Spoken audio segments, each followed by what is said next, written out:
Bonjour à tous et bienvenue pour ce nouveau web module patrimonial consacré à Édouard André dans le Val-de-Loire et plus précisément en Touraine.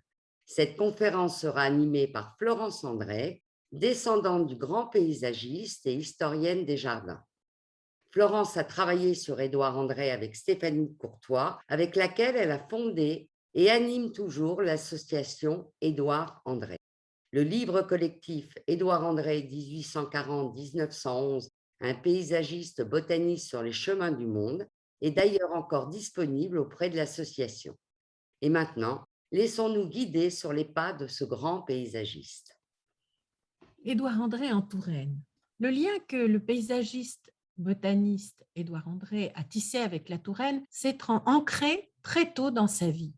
En effet, dès ses années de collège à Bourges, il avait lié à l'amitié avec Gaston Saint-Bris et fut sans doute invité par sa famille au Clos Lucé à diverses reprises, puisqu'il est dit familialement qu'il y a rencontré Louise Francôme, fille du violoncelliste Auguste Francôme qu'il épousa à Paris en 1866. En effet, au milieu du XIXe siècle, les propriétaires du Clos Lucé en avaient fait un lieu vivant de rencontres musicales autour de Chopin et de Francôme, de même que la famille Adèle Forest, Adolphe de Lauvergeat, propriétaire du château du Coteau à Azé-sur-Cher, qui rayonnait également dans ce domaine musical. C'est ainsi qu'il fut appelé à travailler sur sa première œuvre paysagère au Coteau, à Azé-sur-Cher, dont les plans datent de 1868. Ce parc paysager situé sur les bords du Cher figure dans l'Art des jardins, son traité général de composition des parcs et jardins, édité chez Masson en 1879. Un plan aquarellé original subsiste chez un descendant d'Édouard André et les anciens communs forment actuellement une propriété distincte. Non loin de là, le château de Beauvais. Il a travaillé dans le parc du château de Beauvais en sauvegardant le parc forestier existant aux allées concentriques. Il remania le parc paysager, il aménagea les allées d'arrivée, archétype du style mixte ou composite qu'il estimait pouvoir répondre aux exigences du lieu et du moment et dont on peut trouver trace dans son traité, page 349. Un plan aquarellé signé est daté de 1869.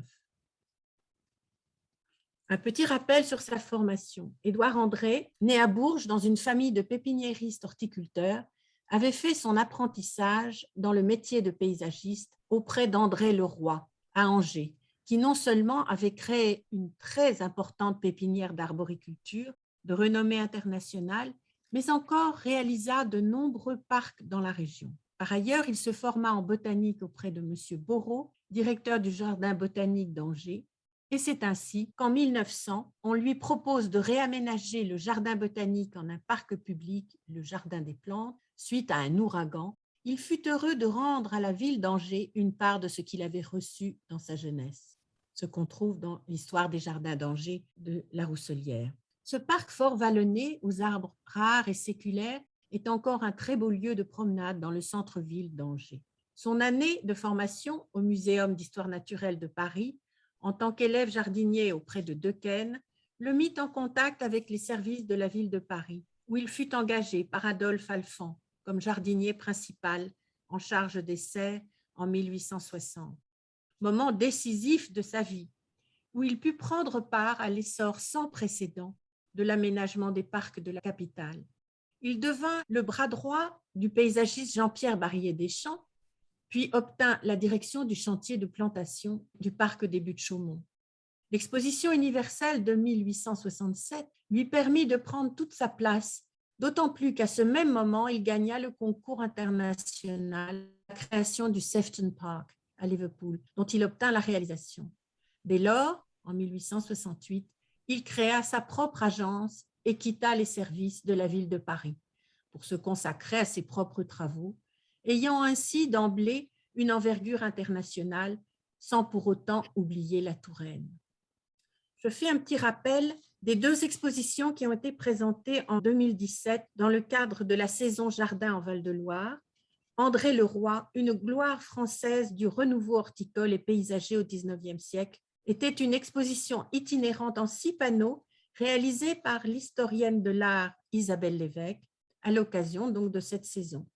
La mission Val-de-Loire l'a mise à disposition des différents acteurs institutionnels du Val-de-Loire et par ailleurs, une exposition itinérante en 6 panneaux a été proposée également dans le même cadre, Édouard André, un paysagiste aventurier, réalisé par l'historienne de l'art Stéphanie de Courtois, dont une version augmentée par la présentation de documents et plans originaux a été présentée pendant toute la saison touristique dans la galerie du premier étage du château de Valençay. Revenons à ses œuvres en Touraine. En effet, suite aux conséquences de la guerre de 1870 sur la vie à Paris et les projets de chantier paysager en ce qui le concernait plus personnellement, il avait souhaité s'ancrer davantage en Touraine et donner un lieu de ressourcement à sa famille qui s'était agrandie. La propriété de campagne du député César Bacot fut en vente à la Croix de Bléré suite au décès de ce dernier. Ainsi, en 1871, il acquit ce lieu charmant, proche des commodités de transport, et lieu qui devint pour lui essentiel et où il passait une grande partie de l'année avec sa famille entre ses voyages professionnels et ses rendez-vous à Paris où il avait un bureau. C'était un lieu d'expérimentation horticole dont il tira de nombreux articles pour la revue horticole, dans laquelle il écrivit de 1880 à 92 en tant que contributeur et dont il a été ensuite nommé rédacteur en chef jusqu'à la fin de 1905. Sa propriété de la Croix devint un lieu d'intenses rencontres amicales et professionnelles, si l'on en croit les nombreuses lettres échangées avec ses collègues à travers le monde. De même, dans ses serres, dans son jardin alpin, puis dans son arboretum, il plantait, essayait, observait, multipliait de nombreuses espèces qu'il s'empressait de diffuser autour de lui, et dont quelques vestiges, tels les Baclura aurantiaca ou orangers des Osages, des Gleditschia ou Févier et autres raretés se retrouvent encore aujourd'hui dans de nombreuses propriétés alentours, telles la commanderie de Finispont à la Croix-en-Touraine ou les parcs du château de Fontenay sur les Hauts de Bléré, du Coteau à Azé-sur-Cher, entre autres, à Beauvais, ou encore au château de Nazelles, propriété où vivait le peintre des Bas-Ponsant, Édouard de Bas-Ponsant, avec lequel il était lié et qui avait réalisé son portrait à l'huile en 1902. Il a dessiné le parc de la Croix au sol riche de plaines alluviales dans le style paysager pittoresque, travaillant les vallonnements afin de ménager des petits reliefs et des scènes intimes qui en faisaient le charme. Il s'y réfère à plusieurs reprises dans son traité. Ce lieu est aujourd'hui la mairie de la Croix en Touraine et a reçu le label Maison des Illustres en 2018. Une exposition permanente de 11 panneaux réalisés par l'association Édouard André est visible dans la grande salle du pavillon des associations sur rendez-vous. Par ailleurs, ce concepteur avait créé un potager aux 9 carrés bordé de les pommiers anciens en cordon font actuellement l'objet d'un chantier participatif de régénération sous la houlette des spécialistes de la branche tourangelle de l'association des croqueurs de pommes.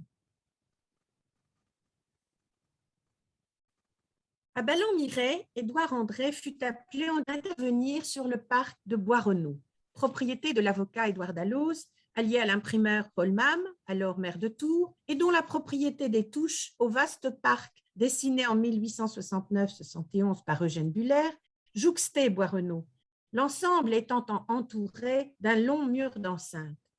Le parc de Bois-Renaud, au relief accidenté, avec une vue lointaine vers Luynes de l'autre côté de la Loire, figure en bonne place dans le traité et forme un bel exemple de parc dessiné dans le style mixte. Il reste un lieu exceptionnel, comprenant encore quelques arbres de grand intérêt et dont certains étaient présents dans le parc originel des années de la construction du château, tels la châtaigneraie, les allées du bois, la charmille. Un pont en ciment bois est encore présent en relativement bon état. Du défi du député César Bacot, la baronne Angelier et son mari lui demandèrent d'intervenir dans leur propriété de la Bourdaissière, à Montlouis-sur-Loire, en 1873 jusqu'à 1877, afin de restructurer et d'agrandir la terrasse sud devant le château, d'aménager l'allée dite italienne en créant un point de fuite, avec un petit kiosque et d'ouvrir la vue vers la vallée dont nous pouvons retrouver trace dans son traité et aux archives départementales des Yvelines. À Vernoux-sur-Brenne, il dressa les plans du parc du château de l'Hôtel Noble pour des membres de la famille Bacot. Le plan figure dans son traité et ses vues obliques permettent de prolonger les perspectives et présentent un grand intérêt, malgré le fait qu'aujourd'hui, la construction du TGV ait amputé une partie du parc. Le sentier serpente sur les flancs abrupts d'un vallon profond et étroit, et un épais taillis, surmonté de quelques grands arbres, le couvre en entier. Après avoir cherché avec soin, après la chute des feuilles, quelques points où des vues obliques feraient le meilleur effet sur les beaux cèdres du fond de la vallée, des percées furent faites dans ces directions, étroites au point de départ, élargies successivement et dentelées sur les bords à mesure que la vue s'allongeait. À Baudry, à Sérel, Édouard André conçut de 1896 à 1903 des aménagements à une grande échelle pour le baron Victor Rey, dans ce lieu aux multiples sources et cours d'eau, notamment pour l'aménagement des abords du château, de la pièce d'eau appelée le miroir et d'importantes plantations. Ce lieu appartient toujours à la famille Rey et peut se visiter lors des journées du patrimoine et sur rendez-vous pour les associations. Selon Ludovic Viera, il intervint à Vaigné pour M. Verger dans le parc du Creusot, dessiné par Buller et qui a disparu. À Orbigny, dans le parc du Mousseau, l'aménagement des perspectives bordées d'arbres d'allées droites a été réalisé par l'agence Édouard André pour le baron de Lauriston-Boubers en 1900.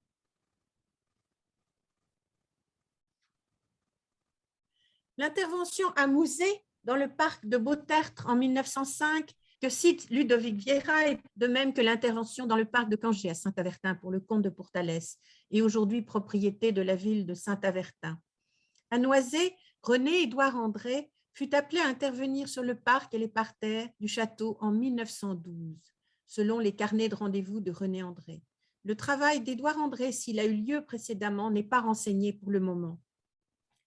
Dans le Loir-et-Cher, la propriété de Vineuil, à Bourret, de l'écrivain aventurier Louis Rousselet, reste le jardin d'un ami très cher d'Édouard André, pour lequel ce dernier a eu à cœur de créer, dans les années 1880, un jardin exceptionnel et unique tant par sa forme que par le choix des végétaux et sa situation particulière accolée à la roche. Dans l'Indre, les André intervinrent dans le parc de Valençay, du château de Valençay. Édouard André pour le parc Audin, puis plus tardivement, en collaboration avec René-Édouard André, en 1905-6, pour l'aménagement des parterres réguliers situés devant le château, dont les plans originaux ont pu être admirés lors de l'exposition Édouard André, un paysagiste aventurier en 2017.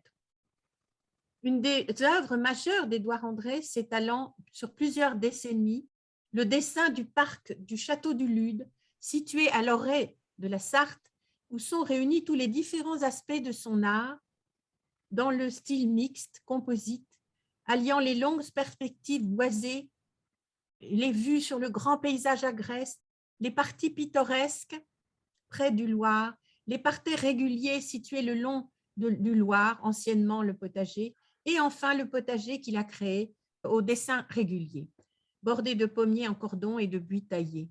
Travail commandé par le marquis de Talouette. La propriété est restée dans la même famille depuis lors. Madame de Nicolaï organise une fête des jardins en juin et des événements rassemblant un large public tout au long de l'année. À propos de René-Édouard André, 1867-1942. Il était ingénieur des arts et manufactures, ingénieur agronome, Grignon. Il a suivi les cours de l'école d'horticulture de Kew. Il a rejoint l'agence en 1892, a pris la relève de son père en 1906 après l'attaque qu'il a subie et a dirigé l'agence en son propre nom de 1911 à 1936, où il a pris sa retraite.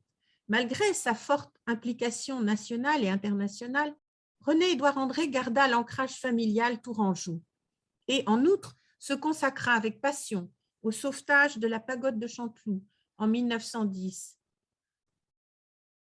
puis à partir de 1913, lorsqu'il en devint propriétaire, jusqu'à son décès en 1942, rassemblant grand nombre de documents originaux et publiant un ouvrage sur Chanteloup en 1928.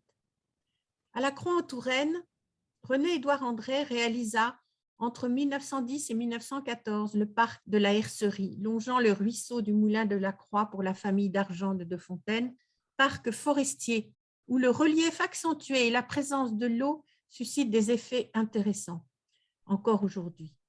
Et dans le Loiret, il a redessiné le parc du château de la Bussière dans le style régulier, ainsi que le potager en 1912.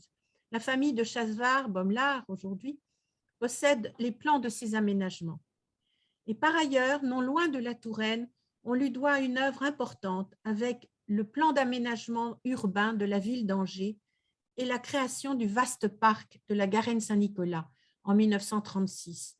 Œuvre ultime, témoignage formidable de sa vision à grande échelle d'un parc sportif au dessin naturaliste destiné au plus grand nombre et qui existe encore aujourd'hui dans toute sa plénitude. J'ajouterai une bibliographie, Édouard André, donc L'Art des Jardins, traité général de composition des parcs et jardins, édition Masson. Il existe, 1879, il existe une réédition Hachette Livre BNF parue lors du centenaire de la mort d'Édouard André en 2011.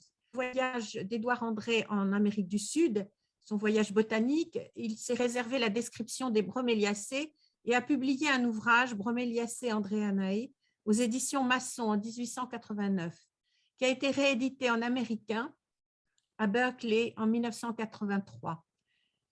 Donc, cette monographie de cette famille de plantes tropicales sud-américaines. Et par ailleurs, le récit de son voyage en Amérique du Sud, qui a été publié sous forme de feuilleton dans Le Tour du Monde, a été réuni en 1889 sous forme d'un ouvrage qui s'appelle L'Amérique équinoxiale, aussi chez Masson, et qui a été réédité par Connaissances et Mémoires et la SNHF et l'association Édouard André en 1999. Et il s'en trouve encore quelques exemplaires à la SNHF. Enfin, Un mois en Russie, récit d'un voyage chez Rothschild en 1870 et a été réédité en anglais chez Kessinger Reprints en 2010. Par ailleurs, René-Édouard André a écrit la préface du livre de Hector Saint-Sauveur paru en 1926 chez Massin, Les Beaux Jardins de France, et il a aussi écrit en binôme avec Roland Angeran, Chanteloup, le château, la pagode, imprimerie MAM, Tours 1928, édition revue et publiée par Thierry André. Je vous remercie. Merci Florence. Je rappelle que Florence a elle-même publié la traduction du Wild Garden, le jardin sauvage au jardin naturel de William Robinson, un livre majeur du théoricien britannique, précédé d'un essai liminaire sur les liens entre la France et le monde anglo-saxon à la fin du XIXe siècle en ce qui concerne l'art des jardins. Ce livre se trouve aux éditions Petit Génie, fonds repris par l'éditeur Solus Locus. L'association Édouard André est joignable sur son blog associationaea.canalblog.com ou joignable par mail à asso.edouardandré, tout attaché, @wanadoo.fr. Je vous remercie et à bientôt pour un nouveau web module patrimonial.